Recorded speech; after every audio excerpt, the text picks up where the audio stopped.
Investment avenues. அது தனிநபருடைய முதலீட்டு வழிகள் என்னென்ன அப்படின்னு பார்க்கலாம். People invest the savings to gain financial security. So மக்கள் பார்த்தீங்க அப்படின்னா நிதி பாதுகாப்பை தங்கள் சேமிப்புகளை வந்து முதலீடு செய்யணும். அதாவது people invest the savings to gain financial security. ஆக நிதியை வந்து பாதுகாப்பு கருதிய மக்கள் வந்து தங்களுடைய சேவிங், ஸோ தங்களிடம் இருக்கக்கூடிய பணத்தை வந்து பாதுகாப்பாக வச்சிருக்கணும் அப்படிங்கிற நோக்கத்தில் தான் முதலீடு பண்ணுறாங்க, இன்வெஸ்ட்மெண்ட் பண்ணுறாங்க. They are investing their savings in various investment avenues for various purposes. So அவங்க சேவிங்ஸ் பண்ணக்கூடியது அவங்க பல்வேறு அவங்களுடைய செயல்களுக்காக அதை வந்து சேமித்து வைக்கிறாங்க. They may invest in various securities and wait for stipulated period to get back their investment with higher value addition. அந்த மாதிரி சேமித்து வைக்கக்கூடிய பணத்தை ஒரு எதிர்காலத்தில் கெட் பேக் என்ன அந்த குறிப்பிட்ட காலத்தில் அவங்க நல்ல ஒரு வகையில் அதாவது ஹையர் வேல்யூ வந்து அடிஷ்னலாக வந்து எடுத்துக்கிறாங்க. And there are 3 aspects which need to be considered before investing the money, namely, அதாவது பணத்தை வந்து முதலீடு செய்யும்போது அவங்க வந்து 3 முக்கிய கருதுகளை வந்து கவனத்தில் வச்சுக்கணும். என்னென்ன அப்படின்னா லிக்விடிட்டி, ப்ராஃபிட்டபிலிட்டி அண்ட் சேஃப்டி. அவங்க பணத்தை போடும் பொழுது அதை வந்து ஈஸியாக வந்து பணமாக்கக்கூடிய தன்மை இருக்கணும், அந்த லிக்விடிட்டி. ரெண்டாவது ப்ராஃபிட், லாபம் ஈட்டக்கூடிய வகையில் இருக்கணும். அதே மாதிரி அவங்களுடைய பணத்துக்கு சேஃப்டி இருக்கணும். The next, in other words, some investments can be easily and readily enhanced in the market without any loss. So இந்த மாதிரி சில முதலீடுகள் பார்த்தீங்க அப்படின்னா மார்க்கெட்டில் உடனடியாகவும் எளிமையாகவும் எவ்வித நட்டமும் இல்லாமல் பணமாக மாற்றிக்கொள்ளக்கூடிய தன்மை வந்து இருக்கும். For example bank deposits, government bonds, mutual funds, precious metals like gold, silver, platinum, etcetera இதையெல்லாம் சொல்லலாம். அடுத்தது while certain other investments cannot be liquidated immediately. So ஒரு சில இன்வெஸ்ட்மெண்ட் பார்த்தீங்க அப்படின்னா இம்மிடியேட்டாக நம்ம லிக்விடேட் பண்ண முடியாது. ஆனால் but they May fetch higher returns on maturity. ஆனால் அது மெச்சூரிட்டி ஆகும்போது நல்ல ரிட்டர்ன் வந்து கொடுக்கும். அந்த மாதிரி சொல்லப்போனால் ஃபார் எக்ஸாம்பிள் ஷேர்ஸ் சொல்லலாம், ரியல் எஸ்டேட் சொல்லலாம், டிபெஞ்சர்ஸ் சொல்லலாம், பப்ளிக் டெபாசிட் சொல்லலாம், ஃபிக்ஸ்ட் டெபாசிட் சொல்லலாம், மணி பேக் இன்சூரன்ஸ் சொல்லலாம், இன்சூரன்ஸ் பாலிசி சொல்லலாம். ஸோ எல்லாமே இது வந்து இதன் அடிப்படையில் வந்துடுது. சரிங்களா? நெக்ஸ்ட்டு certain other investments, இது மட்டும் இல்லாமல் ஆஃபர் ஹையர் இன்கம், அதிக அளவில் இன்கம் கிடைக்கும், earning prospect, but they are totally unsafe as in the case of gambling. அதாவது நல்ல இன்வெஸ்ட்மெண்ட் பண்ணியிருப்போம், நல்ல ரிட்டர்னும் கிடைக்கும், ஆனால் அது அன்சேஃபாக இருக்கும், பாதுகாப்பு இல்லாமல் இருக்கும். அந்த மாதிரி சொல்லணும்னா கேம்பிளிங் சொல்லலாம், ஹார்ஸ் ரேஸ் சொல்லலாம், லாட்ரி சொல்லலாம், speculation and so on fourth. So இதெல்லாமே வந்து சொல்லலாம். தென் therefore an individual investor, so ஒரு தனிப்பட்ட நபர் investor has to park the surplus funds judiciously so as to balance the liquidity, safety and profitability. So அவர் இந்த மாதிரி இன்வெஸ்ட்மெண்ட் பண்ணும்போது ஸோ இந்த லிக்விடிட்டியும் சேஃப்டியும் ப்ராஃபிட்டபிலிட்டியும் வச்சுதான் அடிப்படையாக வச்சு தான் வந்து அவர் இன்வெஸ்ட்மெண்ட் பண்ணணும். அடுத்தது following are some of the investment options available to individual investor. So இந்த தனிப்பட்ட முதலீட்டாருக்கான முதலீடு வந்து என்னென்ன வழிகளெல்லாம் கிடைக்குது அப்படின்னு பார்க்கலாம். அதில் ஃபர்ஸ்ட் ஒன்று பார்க்க போகிறது public provident fund. First public PPF அப்படின்னு சொல்ல முடியாது, அதாவது பொது வருங்கால வைப்பு நிதி அப்படிங்கிற பப்ளிக் ப்ராவிடென்ட் ஃபண்ட் அப்படின்னு சொல்றாங்க. It is the safest long term investment option for the investors in India. இந்தியாவில் இது பார்த்தீங்க அப்படின்னா மிக சிறந்த முதலீட்டு வாய்ப்பு. அது மட்டும் இல்லாமல் இது பாதுகாப்பான நீண்டகால முதலீட்டு வாய்ப்பு அப்படின்னு சொல்லலாம். Then it is totally tax free. இது வந்து டேக்ஸ் இல்லாத, இது முழுமையாக வருமான வரி விலக்கு இல்லை, tax free. PPF accounts can be open in bank or post office. So இந்த பிபிஎஃப் அக்கௌண்ட் பார்த்தீங்க அப்படின்னா நம்ம எங்கே வேணாலும் ஓப்பன், அதாவது பேங்க்லையும் ஓப்பன் பண்ணலாம், இந்த போஸ்ட் ஆஃபீஸ்லையும் கூட நம்ம ஓப்பன் பண்ணலாம். தென் த மணி deposited cannot be withdrawn before 15 years and an investor can earn compound interest from this account. So இந்த மாதிரி இதில் செலுத்தக்கூடிய இந்த தொகை 15 ஆண்டுகளுக்கு முன்பாக நம்ம என்ன பண்ண முடியும்னா பணமாக பெற முடியாது, அதை திரும்ப பெறவே முடியாது. இதன் மூலம் அந்த முதலீட்டாளருடைய தாங்கள் முதலீடு செய்த அந்த பணத்தினுடைய கூட்டு வட்டியை வந்து பெற்றுக்கொள்ளலாம். 15 years after. However, the investor can extend the time frame for the next 5 years. அது மட்டும் இல்லாமல் அவங்களுடைய அந்த முதிர்வு காலத்துக்கு பிறகும் கூட அந்த தொகையை வந்து திரும்ப பெறுவதற்கு அந்த டைமை வந்து எக்ஸ்டெண்ட் பண்ணியும் செய்யலாம். தென் PPF investor can take loan against PPF account when he or she experience financial difficulties. So அது மட்டும் இல்லாமல் ஸோ அந்த இன்வெஸ்டர் பார்த்தீங்க அப்படின்னா அவங்க வச்சிருக்கக்கூடிய அந்த கணக்குல இருந்து கடன் பெற்று அந்த நிதி நெருக்கடியை வந்து சமாளிக்கக்கூடியதான ஒரு வாய்ப்பும் வந்து ஏற்படுது. அடுத்தது மியூச்சுவல் ஃபண்ட் அப்படிங்கிறது நமக்கு எல்லாத்துக்கும் தெரிஞ்சது. அதாவது தமிழ்ல வந்து பரஸ்பர நிதி அப்படின்னு சொல்லி சொல்லுவாங்க. மியூச்சுவல் ஃபண்ட் அப்படிங்கிறது an individual investor who wants to invest in equities and bond with the balance of risk and return generally can invest in mutual funds. So இந்த பரஸ்பர நிதி அப்படிங்கிறது பார்த்தீங்க அப்படின்னா நிதி நிறுவனங்கள் பொதுமக்களிடம் வந்து பல்வேறு வகையான பரஸ்பர நிதி திட்டங்கள் மூலமாக அந்த திரட்டிய பணத்தை பார்த்தீங்க அப்படின்னு என்ன பண்றாங்க அப்படின்னா பங்குச்சந்தையிலையும் ஷேர் மார்க்கெட்லையும் முதலீடு செய்து அது வந்து லாபத்தை கிடைக்கக்கூடிய லாபத்தை வந்து முதலீட்டாளருக்கு பகிர்ந்து கொள்ளக்கூடிய ஒரு ஏற்பாடு தான் நம்ம என்ன சொல்றோம் அப்படின்னா மியூச்சுவல் ஃபண்ட் அப்படின்னு சொல்லி சொல்றோம்.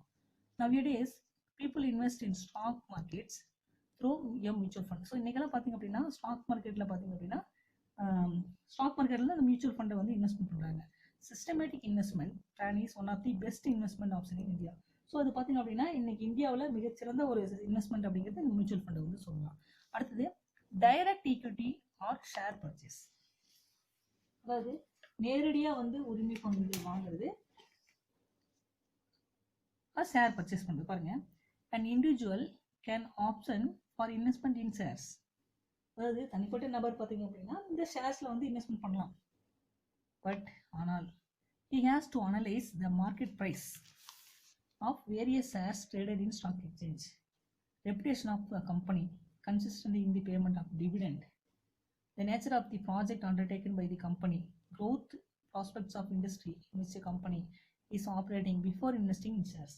ஸோ அவங்க என்ன பண்ணணும் அப்படின்னா முதலீடு செய்வதற்கு முன்பாக அந்த ஷேர் மார்க்கெட்டினுடைய வைக்கக்கூடிய அந்த மார்க்கெட் நிலவரம் என்னன்னு தெரிஞ்சுக்கணும், அந்த ப்ரைஸ் எப்படியெல்லாம் போயிட்டு இருக்குன்னு தெரிஞ்சுக்கணும், ஸோ அந்த மார்க்கெட்டினுடைய நியூஸ் தெரிஞ்சுக்கணும், சரிங்களா. ஸோ அது மட்டும் இல்லாமல்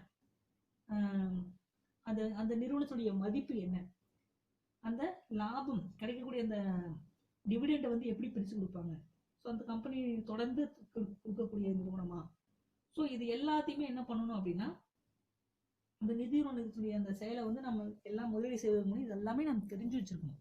ஸோ இது தெரிஞ்சு வச்சிருந்தா தான் நம்ம இன்வெஸ்ட் பண்ணால் மட்டும்தான் நமக்கு வந்து நல்ல ரிட்டர்ன் கிடைக்கும். So then if the investment is made for a long time it may yield good return. So இந்த மாதிரி கவனமாக இருந்து முதலீடு செஞ்சோம் அப்படின்னா ஸோ நமக்கு நல்ல பயன் அளிக்கக்கூடியதாக இருக்கலாம். However, there is equally risks to invest in shares as there is no guaranteed return therein. So இந்த மாதிரி பங்கு முதலீட்டில் வந்து உத்தரவாதம் இல்லாத ஒரு வருவாய் இல்லாததுனால அதில் அதிக அளவில் அபாயமும் இருக்குது, சரிங்களா. ஸோ நம்ம எந்த அளவுக்கு அதில் இன்வெஸ்ட்மெண்ட் பண்ணலாம், பட் அந்த அளவுக்கு ரிட்டர்ன் கிடைக்குமா அப்படிங்கிறது ஒரு சில நேரத்தில் நம்ம யோசிச்சு பார்க்க வேண்டிய ஒரு சூழ்நிலையும் ஏற்படுது, சரிங்களா. ஸோ லாபமும் இருக்கு நஷ்டமும் ஏற்படுறதுக்கான வாய்ப்புகள் இருக்கலாம். அடுத்தது ரியல் எஸ்டேட் இன்வெஸ்ட்மெண்ட். ஸோ அதாவது அசையா சொத்துல வந்து இன்வெஸ்ட்மெண்ட் பண்றது. ஸோ இன்னைக்கெல்லாம் பார்த்தீங்க அப்படின்னா ரியல் எஸ்டேட் பிஸ்னஸ் பார்த்தீங்க அப்படின்னா நல்லா போயிட்டு இருக்கு. பாருங்க, real estate is one of the fastest growing sectors in India. So இந்தியாவில் இந்த ரியல் எஸ்டேட் இன்வெஸ்ட்மெண்ட் பார்த்தீங்க அப்படின்னா வேகமாக வளர்ச்சி பெற்றுட்டு வந்துட்டு இருக்கு. அதாவது buying A flat or flat is supposed to be the best decision amongst the investment options. ஒரு வீட்டு மனையை வந்து வாங்குறது, அடுக்குமாடி குடியிருப்பு வாங்குறது, இன்னைக்கு பார்த்தீங்க அப்படின்னா தனி மனித முதலீட்டில் வந்து இது மிக முக்கியமான ஒன்றா இருக்கு. The value of the real asset may increase sustainably depending upon the area of location and other support facilities available. அந்த இடத்தினுடைய தன்மை, எதிர்கால நோக்கம், எதிர்கால விலை, இதையெல்லாம் நிர்ணயிச்சு தான் வந்து ரியல் எஸ்டேட் வந்து மக்கள் வந்து இன்வெஸ்ட்மெண்ட் பண்றாங்க. However, an investor in real estate has to be cautious and circumspect in verifying the genuineness of the title deeds before investing in real estate assets and also reputation of seller of real estates. So அந்த மாதிரி நம்ம invest பண்ணக்கூடிய அந்த இன்வெஸ்ட்மெண்ட்ல அந்த real எஸ்டேட்ல investment பண்றதுனால பல மடங்கு உயர்வு ஏற்படுறதுக்கான வாய்ப்பும் இருக்கு. அப்படி இருந்தும் ஒரு சில சொத்துக்களை முதலீடு செய்வது, அதனால தான் நிறைய பேர் வந்து ரியல் எஸ்டேட் இன்வெஸ்ட்மெண்ட்டும் பண்றாங்க. அந்த மாதிரி சொத்துக்கள்ல வந்து அந்த மாதிரி அசையா சொத்துக்கள் இன்வெஸ்ட்மெண்ட் பண்றதுனால அவங்க மிகவும் கவனத்தோட நல்லா ஆய்வு செஞ்சுட்டு அனலைஸ் பண்ணிட்டு தான் என்ன பண்ணணும், முதலீடு செய்யணும். அது மட்டும் இல்லாம அது மட்டும் இல்லாம ஸோ ரியல் எஸ்டேட் இன்வெஸ்ட்மெண்ட் அப்படிங்கிறது இன்னைக்கு நல்லா போயிட்டு இருக்கு. ஆனால் இது எல்லாமே அனலைஸ் பண்ணிட்டு தான் என்ன பண்ணணும் அப்படின்னா இன்வெஸ்ட்மெண்ட்டே பண்ணணும். Next investing in metals. அடுத்தது அந்த விலை உயர்ந்த உலோகங்களில் பார்த்தீங்க அப்படின்னா முதலீடு செய்யுது. இன்னைக்கு பார்த்தீங்க அப்படின்னா எல்லாருமே இதில் தான் இன்வெஸ்ட்மெண்ட் பண்ணுறாங்க. பாருங்க, இன்வெஸ்ட்மெண்ட் இன் மெட்டல்ஸ் லைக் கோல்டில், silver, platinum is one of the oldest and evergreen investment in products. So இது என்னைக்குமே முதலீடு பயணிட்டு இருக்கக்கூடிய ஒரு ஒன் ஆஃப் தி மெத்தட் தான். The values of the metals rise slowly and steadily in line with the dynamic market conditions. So இந்த மாதிரி அந்த உலோகங்களுடைய மதிப்பு பார்த்தீங்க அப்படின்னா பொதுவாகவே உறுதியாகவும் அதிகரித்து கொண்டு இருக்கக்கூடிய ஒரு இதுதான். But investor can liquidate the metals immediately in the market without any loss. இந்த மாதிரி முதலீட்டில் வந்து முதலீட்டாளர்கள் பார்த்தீங்கன்னா எவ்வித நட்டமும் இல்லாமல் அவர்கிட்ட உடனே வந்து பணமாகவும் மாட்டிக்கொள்ள முடியும். லாஸ் எல்லாமே மாற்றிக்கலாம். Besides and investor can option for investment format like gold deposit scheme, gold ETF exchange traded fund அப்படின்னு சொல்லக்கூடியது. அடுத்து gold bar, gold mutual fund etcetera to get benefit in the short period of time. இந்த மாதிரி முதலீட்டாளர்கள் தற்போது நடைமுறையில் இருக்கக்கூடிய அந்த தங்கத்தில் வந்து முதலீடு பண்ணுறது, தங்க பரிமாற்றம், தங்க கட்டியில், ஸோ தங்க பரஸ்பர நிதி, இந்த மாதிரி குறுகிய கால பயனளிக்கக்கூடிய திட்டங்கள் வந்து முதலீடு செஞ்சுட்டு இருக்காங்க. Next post office saving scheme, அதாவது அஞ்சல் துறையில் இருக்கக்கூடிய அந்த சேமிப்பு திட்டங்கள் என்னென்ன அப்படின்னு பார்க்கலாம். There are different types of postal small savings schemes, namely post ஆஃபீஸில் பார்த்தீங்கன்னா நிறைய சேவிங் ஸ்கீம்ஸ் இருக்குது. அது என்னென்ன அப்படின்னா போஸ்ட் ஆஃபீஸ் ஸ்கீம்ஸில் இருக்கக்கூடியது போஸ்ட் ஆஃபீஸ் சேவிங் ஸ்கீம் இருக்குது, post office recurring deposit scheme RD இருக்குது, post office fixed deposit account இருக்குது FT என்று சொல்லக்கூடியது, FT or TD என்று சொல்லக்கூடியது. அடுத்து post office monthly income account scheme MIS அப்படின்ற ஸ்கீம் இருக்குது, சீனியர் சிட்டிசன் சேவிங் ஸ்கீம் இருக்குது SCSS, public provident fund account PPF, national saving certificates NSC, Kisan Vikas Patra KVP, Sukanya Samriddhi account SSA. Investors can choose the appropriate postal schemes as per their needs. So இந்த மாதிரி நிறைய schemes இருக்குது. இது வந்து நமக்கு இன்வெஸ்டருக்கு எது பிடிச்சிருக்கோ அதில் வந்து இன்வெஸ்ட்மெண்ட் பண்ணிக்கலாம். Postal investment schemes is the safest investments. So post ஆஃபீஸில் இன்வெஸ்ட்மெண்ட் பண்ணுறது நமக்கு சேஃபான ஒன்று. அடுத்தது public deposit. So public deposit நமக்கு தெரியும், இதுக்கு முன்னாடியே நம்ம பார்த்துருக்கோம், பொது வைப்புகள் என்று சொல்லக்கூடியது. Public deposits are more beneficial than the fixed deposit in the bank is the matter of yielding good return. அதாவது பேங்க்ல இன்வெஸ்ட்மெண்ட் பண்ணுறதை விட பப்ளிக் டெபாசிட்ல இன்வெஸ்ட்மெண்ட் பண்ண அப்படின்னா நல்ல ரிட்டர்ன் கிடைக்கும், அதாவது நல்ல இன்ட்ரெஸ்ட்டும் கிடைக்கும். And investor has to select the investment period very carefully. So இந்த மாதிரி இன்வெஸ்ட்மெண்ட் பண்ணும்போது இன்வெஸ்டர் வந்து கேர்ஃபுல்லாக வந்து செலக்ட் பண்ணணும். he or she is not allowed to withdraw money before maturity. So maturity ஆகாமல் அந்த பணத்தை வந்து வித்ட்ரா பண்ண முடியாது. However, the public deposits collected by companies and institutions do not offer any insurance benefits. So இந்த மாதிரி துறையில் பார்த்தீங்க அப்படின்னா பொது வைப்பு செய்வதற்காக அந்த வசூலக்கூடிய நிறுவனங்கள் அந்த வைப்பு தொகைக்கு எந்தவித காப்பீடு வசதியும் வந்து கொடுக்கறது இல்லை. It does not come under the control of the Reserve Bank of India. இது வந்து பார்த்தீங்கன்னா ரிசர்வ் வங்கியின் கட்டுப்பாட்டின் கீழே வரதில்லை. The investor who are willing to invest for a long term can option for public investor. So யார் வந்து நீண்ட காலத்தை முதலீடு செய்ய விரும்புகிறாங்களோ அவங்க வந்து இந்த பப்ளிக் டெபாசிட் வந்து பயன்படுத்திக்கலாம். அடுத்தது பாண்ட்ஸ்னா நமக்கு தெரியும், அதாவது இருக்கக்கூடிய இந்த கடன் பத்திரங்கள். Bonds are one of the ideal investment option for those investor who would like to invest their hard earned money safely. அதாவது யார் ஒருத்தர் சிரமப்பட்டு இந்த சம்பாதித்த பணத்தை பாதுகாப்பாக முதலீடு செய்யணும் அப்படின்னு விரும்புகிறாங்களோ அவங்க வந்து இந்த மாதிரி பாண்ட்ஸ்ல வந்து இன்வெஸ்ட்மெண்ட் பண்ணலாம். பாருங்க, bonds are issued both by the government and public and private sector companies and financial institution. இது வந்து யார் பார்த்தீங்கன்னா அந்த அரசாங்க துறைகளாக இருந்தாலும் சரி, பொது நிறுவனம், தனியார் நிறுவனம், ஸோ இந்த நிதி நிறுவனங்கள், இந்த மாதிரி நிறுவனங்கள் தான் பார்த்தீங்க அப்படின்னா இந்த பாண்ட்ஸ் வந்து வெளியிடுறாங்க. Mostly there are 4 types of bonds sold in India, namely, அதாவது இந்தியாவில் பார்த்தீங்கன்னா 4 வகையான கடன் பத்திரங்களை வந்து வெளியிடுறாங்க. அது என்ன அப்படின்னா there are 4 types of bonds sold in, namely government bonds அரசு கடன் பத்திரங்கள், corporate bonds அந்த கார்பரேட் நிறுவனம் பாண்ட்ஸ், அது bank and other financial institution bond and tax savings bonds. So இந்த மாதிரி வரி சேமிப்பு கடன் பத்திரங்கள், இந்த மாதிரியான பத்திரங்களை வந்து கவர்மெண்ட் வெளியிடுது. Then the term bond is used for the debt collected by the government, while the term debenture is used when the corporates collect debt capital from the public investment in bonds in totally risk free. So இந்த மாதிரி பொதுமக்கள் வந்து கடனை பெற்று அரசாங்கத்தினால் அளிக்கக்கூடிய ஒப்புதல் தான் நம்ம என்ன சொல்றோம் அப்படின்னா பாண்ட் அப்படின்னு சொல்லி சொல்றோம்.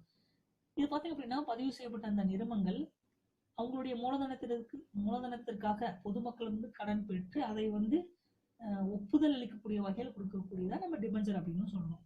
ஸோ நிறுவனத்தினால் பெறப்படக்கூடிய கடன்கள் அந்த நிறுவன சொத்துக்களை வந்து பிணையமாக கொண்டவைதான். சரிங்களா? So investment in bond is totally risk free. அடுத்தது யூனிட் லிங்க்டு இன்சூரன்ஸ் பிளான்ஸ், யூஎல்ஐபி அப்படின்னு சொல்லக்கூடியது. அதாவது காப்பீட்டு திட்டங்களுடன் இணைந்த இந்த பரஸ்பர நிதி அப்படின்னா நான் யூஎல்ஐபி அப்படின்னு சொல்லுவேன். ULIP is a life insurance linked product which provides risk cover for a policy holder along with investment options to invest in any number of qualified investments such as stocks, bonds or mutual funds. அதாவது யூஎல்ஐபி அப்படிங்கிறது இந்த ஆயுள் காப்பீடுடன் இணைந்த ஒரு பரஸ்பர நிதி முதலீடு தான் நம்ம யூஎல்ஐபி அப்படின்னு சொல்றது.